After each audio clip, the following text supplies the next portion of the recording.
سنة بحيري يبدو أنه أخضر قبل ما يجي يدي الحضر، لأنه يعني معاه طبعا دكتور ناس، لأنه يعني الموضوع اللي هم هيتكلموا معانا فيه النهارده هو موضوع من أهم الموضوعات اللي كان دكتور أسامة له الفضل في أنه يبدأ هذا الاتجاه في مصر.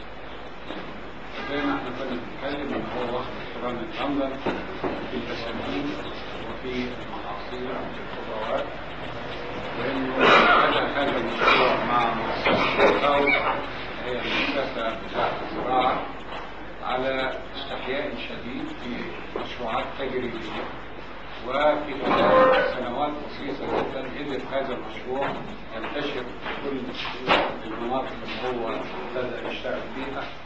والحاجة الجميلة ان الطلب على المشروع ابتدى يزيد.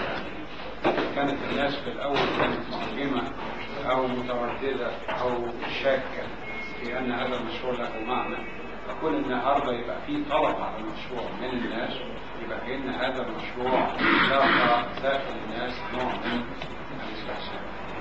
انا يعني راجل بتاع بيئة او راجل متخصص في البيئة، المنظر غريب جدا وانتوا على الطيارة ونازلين او ماشيين فوق مصر. لما تتفرجوا على مصر من الطيارة تجدوا انها كلها كتل خرسانية، لا يوجد لا فيها شجر في الشوارع ولا شجر فوق البيوت، وكأن مصر عبارة عن مسطح من الكتل الخرسانية.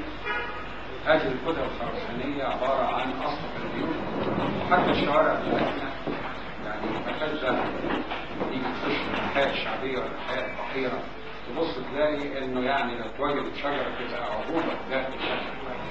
حتى القاهرة لما ناخد متوسطات الزرع اللي فيها نجد انه على الشخص الواحد في القاهرة لا يزيد عن 17 سم خضر او شجر، بينما المعدل العالمي عشان تبقى مدينة صحية لازم تبقى من 15 ل 18 متر مسطح من الاشجار ومن الخضار، فاحنا ما عندناش غير 15 سم، ودي موجوده كلها مركزه في الزمالك من الحيوانات بعد كده مفيش حاجه.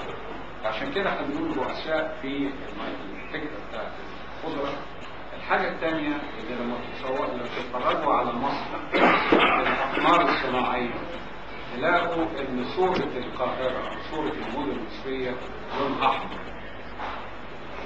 لونها احمر، بينما النيل والحاجات دي تلاقي لونها اسود او لونها في سيدي. دي بيسموها في لغة الاقمار الصناعية ان المدينة كلها بتبخ حرارة من الاسطح بتاعتها للسماء في الليل.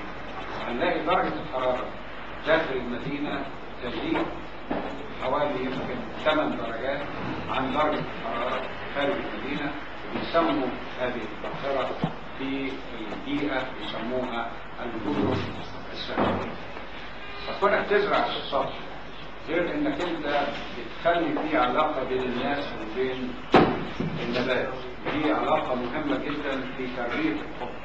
يعني انت حتى لو جبتوا شجرة حطيتوها في البيت والاطفال شافوا الشجرة دي ورقة كبيرة بتطلع او شافوا زهرة بتطلع بينشأ علاقة نفسية بين الانسان والطفل وبين الشجرة، وتتربى داخل الطفل ثقافة الحوار مع الفضاء او مع الحياة. لما تيجي تجيب عائلة او مجموعة من البشر وتبتدي تزرع فوق السطح، تصور بقى ان المجتمع اللي ساكن في العمارة الفقيرة دي وكلهم طلعوا عشان يزرعوا فوق الارض، هتلاقي ان الحياة الاجتماعية بتاعتهم ابتدت تبقى موجودة. لما كل واحد عايش في شقة لوحده ومش راضي يبص لجاره، فجأة تلاقي الناس كلها تتجمع حوالين زراعة سطح. فكون انهم يتجمعوا حوالين هذه الزراعة هتنشئ علاقات اجتماعية، هتدي بين الناس ألفة، هيبتدوا ينتجوا اشياء. يعني من الحاجات الجميلة اللي ان في احد المدارس كانت المدرسة بتزرع نعناع فوق السطح، وكانت بتحش النعناع ده مرة كل يومين، يوم او يوم لا، فالعملية ابتدت تتبعها للمدرسين وتتبعها للناس، وابتدت تحقق يعني فوائد كبيرة جدا من عملية الزراعة بتاعت الصرف. عملية تنتشر، أنا بقول أن لها فوائد اجتماعية، لها فوائد اقتصادية، لها فوائد حرارية، لها فوائد كثيرة جدا، وأنا مش هتكلم كتير، ولكن أنا بشكر الدكتور الخيري ودكتور الناس أنهم من البايونيرز أو من الناس اللي احنا بنقول أنهم بادروا بهذه الفكرة وآمنوا بيها ونفذوها. الحاجة اللي احنا دايما بنطلبها من الناس الموجودين في حزب الخضر أو اللي بينتموا إلى هذا الحزب أنهم يؤمنوا بالفكرة، يبقى عندهم آليات للتنفيذ، وبعدين يبتدوا ينتشروا على أساس أن هذا الحزب يكون له قاعدة جماهيرية مبنية على أن احنا من أجل الناس وإلى الناس، لأن هذا هو حزب الأغلبية الصامتة. أنا أشكر ذلك. الدكتور أسامة إن شاء الله يطلع المحاضرة بتاعتنا وإن شاء الله تستمتعوا. أنا دكتور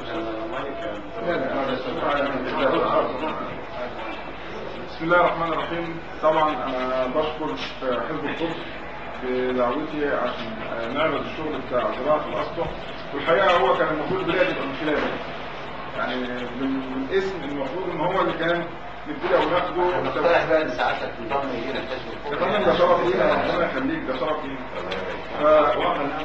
أنا ولا حزب ولا على ضرر يا باشا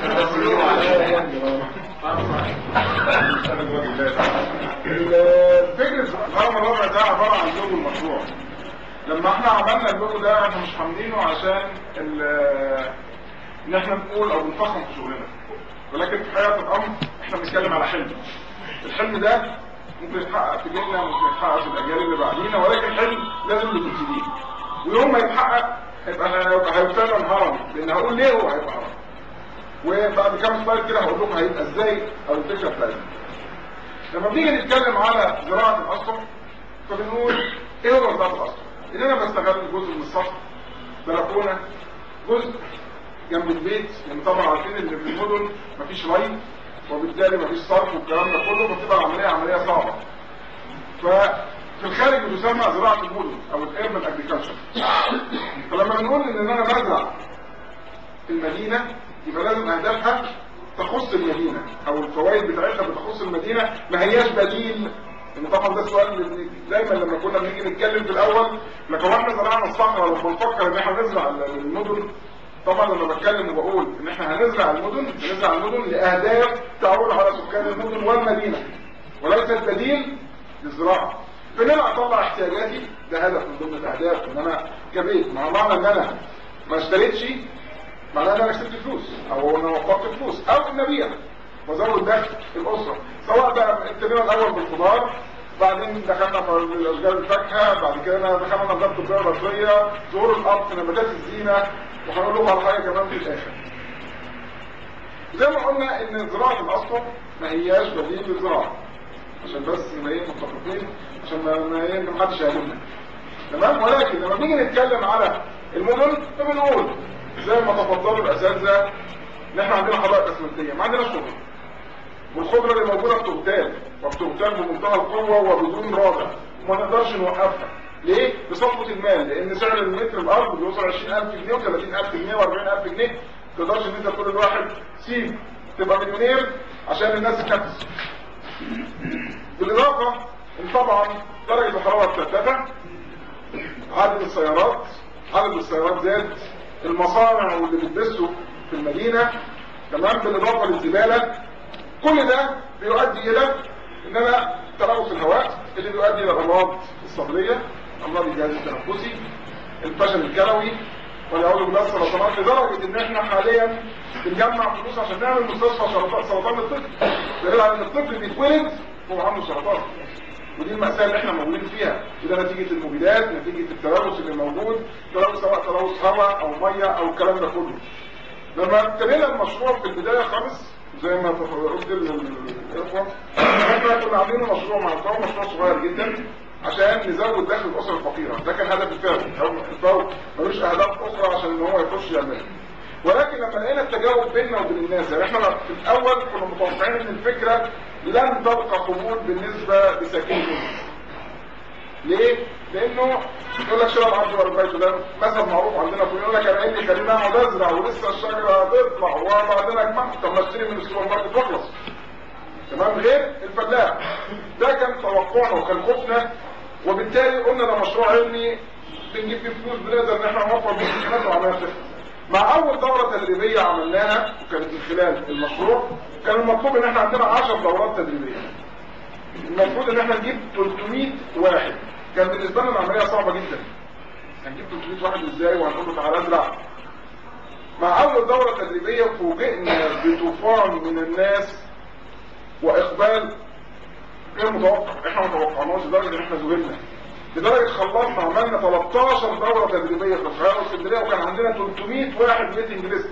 لدرجه بقينا بنتشتم واصل الهكوسه واصل مش عارف ايه، اصل انتوا بتتقوا الناس اللي على مزاجكم. تمام؟ بالرغم ان احنا كنا في الاول لما لقينا الاخبار دوت ولقينا ان الصوره ان الناس احنا بصراحه من جوانا حسينا ان حرام نضيع حاجه تجمع الناس مع بعض. وبالتالي خلص المشروع من سنه 2002 وما زلنا لينا في 2007 وشغالين بالجهود الذاتيه بمجهودنا الشخصي، على اساس ان احنا الفكره خساره هتضيع، لان ياما مشاريع ابتدت وانتهت ومحدش حس بيها. ولما النيه بتخلص ربنا بيبعت اللي يساعدك. ففوجئنا الاذاعه والتلفزيون والجرايد والمجلات والفضائيات كل دول نزلوا على الموضوع، وهم اللي بيجروا ورانا مش احنا اللي بنجري وراهم، ما دفعناش ولا مليم. لدرجه احد الاساتذه عندنا في الكليه بص لقيته بيقول لي انت اكيد معاك مشروع ب 50 مليون دولار. قلت له يعني هو ده شكل واحد معاه 50 مليون دولار؟ تمام؟ لانه قال لك استحاله الصحافه وكل الكلام ده كله بيجي بيعمل ده من غير ما تدفعه، ولكن دي كانت من عند الخالق سبحانه وتعالى. فكانت طريقه الامل اللي خلتنا بقى نطور الموضوع بتديني كميه اكسجين تكفيني كشخص طول العام. يبقى انا لو قلنا عندي مبنى عماره والعماره متوسطها 200 متر بيسكنها حوالي 60 شخص، لو انا زرعت السطح بتاعها مش هتدي اكسجين تكفي للناس اللي ساكنه في البيت؟